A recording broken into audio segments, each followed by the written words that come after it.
আসসালামু আলাইকুম। বহু জল্পনা কল্পনার পর অবশেষে আসন্ন দুর্গাপূজা উপলক্ষে ভারতে ৩,০০০ টন ইলিশ রপ্তানির অনুমোদন দিয়েছে সরকার। শনিবার ২১ সেপ্টেম্বর বাণিজ্য মন্ত্রণালয়ের সংবাদ বিজ্ঞপ্তিতে এ তথ্য জানানো হয়। এতে আরো বলা হয়েছে, রপ্তানিকারকদের আবেদনের বিপরীতে নির্ধারিত শর্তাবলী পূরণ সাপেক্ষে ৩,০০০ টন ইলিশ রপ্তানির অনুমোদন দেওয়া হলো। সংশ্লিষ্ট আবেদনকারীকে প্রয়োজনীয় কাগজপত্র সহ আগামী ২৪ সেপ্টেম্বর ২০২৪ তারিখে দুপুর ১২টার মধ্যে বাণিজ্য মন্ত্রণালয় বরাবর উপসচিব রপ্তানি ২ শাখা কক্ষ নং ১২৭ ভবন নং ৩ বাণিজ্য মন্ত্রণালয় বাংলাদেশ সচিবালয়ে আবেদন করার জন্য নির্দেশক্রমে অনুরোধ করা হলো। উল্লেখিত সময়সীমার পর প্রাপ্ত আবেদন গ্রহণযোগ্য হবে না। যারা ইতিমধ্যে আবেদন করেছেন তাদের নতুন করে আবেদনের প্রয়োজন নেই।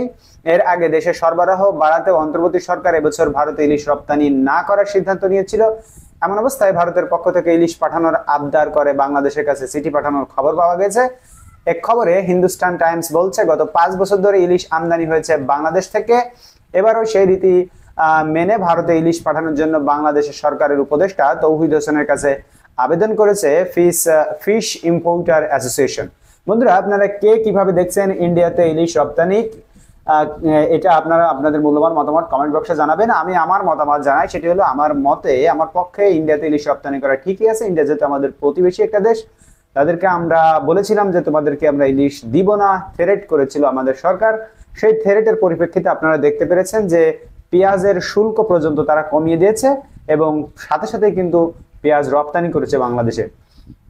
তো দুই দেশের সম্পর্ক হবে বাণিজ্যের সম্পর্ক, এটা খুবই ভালো যেহেতু তারা আমাদের প্রতিবেশী দেশ এবং তাদের একটা উৎসব উপলক্ষে এই দুর্গাপূজার যেহেতু তারা আবেদনও করেছে আমাদের দেশের সরকারের কাছে, সেহেতু আমি একটা ভালোভাবেই নিচ্ছি। আমি এখানে কোনো খারাপভাবে নেওয়ার কিছু মনে করছি না।